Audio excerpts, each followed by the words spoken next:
नमस्ते दोस्तों, जरा सोचिए।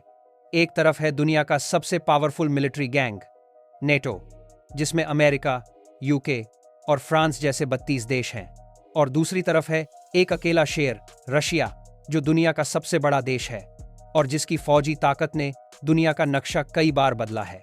जब से रशिया यूक्रेन की जंग छिड़ी है, एक ही सवाल सबके दिमाग में घूम रहा है। अगर कल को नेटो और रशिया की सीधी टक्कर हो गई तो कौन किस पर भारी पड़ेगा? क्या 32 देशों की फौज मिलकर रशिया को धूल चटा देगी, या फिर रशिया का अकेला दमखम इस पूरे ग्रुप पर भारी पड़ेगा?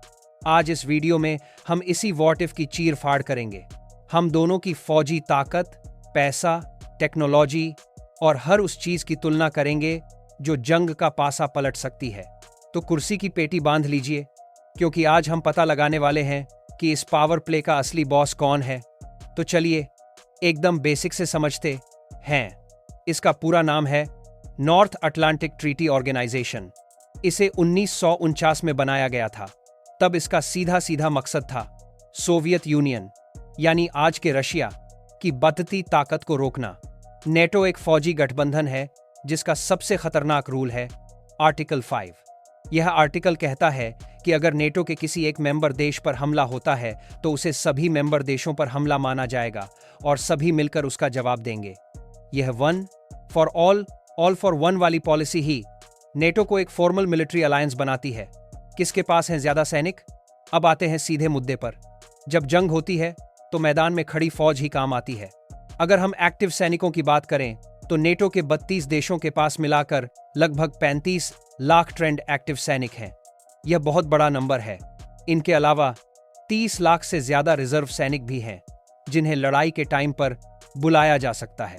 वहीं रशिया के पास लगभग 13 लाख एक्टिव सैनिक और करीब 20 लाख रिजर्व सैनिक हैं। तो सैनिकों की गिनती में नेटो का पलड़ा साफ साफ भारी है। नेटो के पास रशिया से लगभग 3 गुना ज्यादा फौज है, जो लड़ने के लिए हमेशा तैयार रहती है। कौन है असली अमीर? अब बात करते हैं इसी जंग के दूसरे महत्वपूर्ण पहलू, यानी रक्षा बजट की। इस मामले में कौन है असली अमीर? आज की लड़ाई सिर्फ बहादुरी से नहीं, बल्कि पैसों और टेक्नोलॉजी से लड़ी जाती है, और इस मामले में तो जमीन आसमान का फर्क है। साल 2024 में अकेले अमेरिका का फौजी बजट $900 बिलियन से ज्यादा है। अगर हम नेटो के सभी 32 देशों का बजट जोड़ दें तो यह $1.3 ट्रिलियन के पार चला जाता है। वहीं रशिया का फौजी बजट लगभग $109 बिलियन है। यह भी बहुत पैसा है, लेकिन नेटो के महाबजट के सामने यह कुछ भी नहीं है। साफ है, पैसे के मामले में नेटो एक अलग ही लीग में खेल रहा है। आसमान और समंदर का सिकंदर कौन? अब बात करते हैं इस कंपैरिजन के अगले पहलू की। जैसा कि आप जानते हैं कि आज की जंग में जमीन के साथ साथ आसमान और समंदर पर कब्जा करना बहुत जरूरी है। एयरफोर्स यानी वायुसेना। नेटो के पास कुल मिलाकर 20,000 से ज्यादा मिलिट्री प्लेन हैं। इसमें F-35 और F-22 रैप्टर जैसे 5th जनरेशन के स्टेल्थ फाइटर जेट्स भी हैं, जो राडार को चकमा देकर दुश्मन के इलाके में घुस जाते हैं। रशिया की एयरफोर्स भी कम नहीं है। उनके पास Su-57 और Su-35 जैसे जबरदस्त फाइटर जेट्स हैं। रशिया के पास कुल 4,000 से ज्यादा मिलिट्री प्लेन हैं। टेक्नोलॉजी अच्छी है, लेकिन गिनती में वो नेटो से बहुत पीछे हैं। नेवी यानी नौसेना। समंदर में भी कहानी वैसी ही है। नेटो के पास, खासकर अमेरिका की वजह से, 21 एयरक्राफ्ट कैरियर हैं। एयरक्राफ्ट कैरियर मतलब समंदर में तैरता हुआ एक पूरा का पूरा एयरफोर्स स्टेशन। इसके मुकाबले रशिया के पास सिर्फ एक एयरक्राफ्ट कैरियर है, जो ज्यादातर खराब ही रहता है। हाँ, रशिया की पनडुब्बियां बहुत खतरनाक हैं, लेकिन समंदर पर राज करने के मामले में नेटो मीलों आगे है। असली गेम चेंजर पुतिन का दिमाग तो अभी तक इस कंपैरिजन से, कागज पर तो नेटो हर तरफ से जीतता हुआ दिख रहा है ना? लेकिन असली जंग कागज पर नहीं, मैदान में दिमाग से लड़ी जाती है। और यहीं पर रशिया का सबसे बड़ा हथियार और नेटो की सबसे बड़ी कमी सामने आती है। रशिया का वो बड़ा हथियार है व्लादिमीर पुतिन। इसे ऐसे समझिए, नेटो एक बहुत बड़ी, ताकतवर लेकिन भारी भरकम मशीन है जिसके 32 ड्राइवर हैं। कोई भी बड़ा फैसला लेने से पहले इन 32 देशों को मीटिंग करनी पड़ती है, बहस होती है और सबकी हाँ का इंतजार करना पड़ता है। एक मीटिंग बुलाएंगे, चाय बिस्किट होगा, प्लान बनेगा, फिर उस प्लान को लागू करने के लिए दूसरी मीटिंग होगी, और इस सब में काफी समय लग जाता है। और दूसरी तरफ है रशिया, जहां एक ही बॉस है, पुतिन। वो शतरंज के उस ग्रैंड मास्टर की तरह है जो 10 चालें आगे की सोचकर बैठा है। उसे किसी से पूछना नहीं है, फैसला लिया मतलब लिया। जब तक नेटो मीटिंग करके यह तय करेगा कि हमला कैसे करना है, तब तक पुतिन अपना काम करके निकल जाएगा।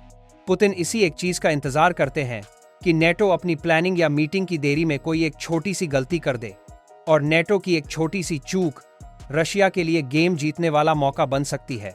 जब तक पुतिन जैसा मजबूत और तेज फैसला लेने वाला लीडर रशिया के पास है, तब तक इन 32 देशों के ग्रुप के लिए भी उसे हराना बच्चों का खेल नहीं होगा। इस पूरे खेल में भारत कहाँ है? अब जब दुनिया के 2 सबसे बड़े खिलाड़ी लड़ने की बात कर रहे हैं, तो सवाल उठता है कि हम यानी भारत कहाँ स्टैंड करता है। देखिए, भारत का सीन सिंपल है, सबसे दोस्ती और किसी से पंगा नहीं। हम अपना अलग गेम खेलते हैं। रशिया से यारी। रशिया भारत का पुराना और भरोसेमंद साथी है। हमारी फौज के ज्यादातर बड़े हथियार जैसे S-400 और सुखोई जेट्स सब वहीं से आए हैं। वेस्ट से बती दोस्ती। वहीं अमेरिका और फ्रांस जैसे नेटो देशों से भी हमारी दोस्ती गहरी हो रही है। हमने फ्रांस से राफेल जेट्स लिए हैं। अगर नेटो और रशिया में झगड़ा होता है तो इसका सीधा असर हमारी जेब पर पड़ेगा।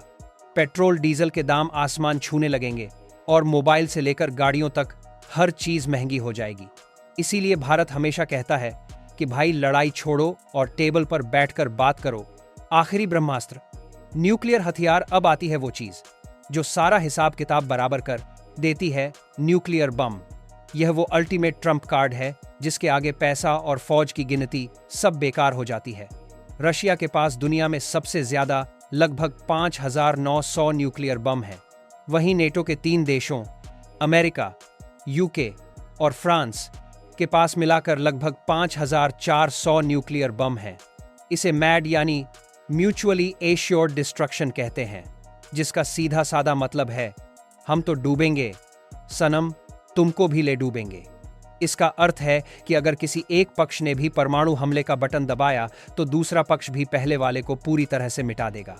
इस लड़ाई में कोई भी नहीं जीतेगा। तो आखिरी फैसला क्या है? कौन है असली बॉस? तो अब आते हैं सबसे बड़े सवाल पर, दोनों में से ज्यादा पावरफुल कौन है? देखिए, अगर सिर्फ आमने सामने की लड़ाई हो तो नेटो अपनी गिनती और पैसे के दम पर रशिया पर बहुत भारी पड़ेगा। लेकिन जंग सिर्फ हथियारों से नहीं, दिमाग से जीती जाती है। कागज पर नेटो जीत रहा है, लेकिन जंग के मैदान पर एक चीज है जो कागज पर नहीं लिखी जाती, एक लीडर का दिमाग। जब तक पुतिन जैसा लीडर रूस की कमान संभाले है, वो नेटो की हर प्लानिंग और हर देरी का फायदा उठा सकता है। और फिर है रशिया का न्यूक्लियर ब्रह्मास्त्र, जो पूरे खेल को बराबरी पर खड़ा कर देता है। तो फैसला यह है कि यह लड़ाई कोई नहीं जीत सकता। ये दोनों इतने ताकतवर हैं कि इनकी सीधी लड़ाई इस दुनिया को ही खत्म कर सकती है। तुम्हें क्या लगता है? क्या पुतिन का दिमाग 32 देशों की ताकत पर भारी पड़ेगा? नीचे कमेंट्स में आग लगा दो। वीडियो अच्छा लगा हो तो लाइक ठोंको और दोस्तों के साथ शेयर करो। और ऐसे ही मजेदार वीडियोस के लिए चैनल डीप टेक इनसाइट्स को सब्सक्राइब करना मत भूलना। मिलते हैं अगले वीडियो में। जय हिंद।